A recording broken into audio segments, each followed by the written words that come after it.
હાલો કેમ છો? મજામાં? જો કાલે આપણે ધાબુ ખોલ્યું હતું અને આજે આપણે ટાંચા મારવાના ટાંચા લઈ લીધું અને આટલા જો ટાંચા માર્યા આજ ટાંચા મારવામાં એવું થાય બહુ વહમું લાગે, કામ કરાતું નથી. 2 દિવસથી વરસાદ એટલો આવે છે સમજો, વરસાદ બંધ થવાનું નામ જ નથી લેતું.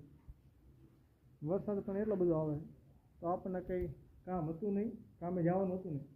આપણે વિચારી લીધું હાલો આજ ટાંચા મારી દઈએ.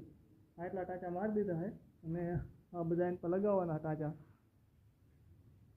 વાર તો લાગે છે પણ કંઈ કામ તો છે નહીં, તો આપણે એમ થયું લો હાલો મારી દેવી. આટલા માર્યા છે. કમેન્ટ કરજો કેવા લાગે ટાંચા.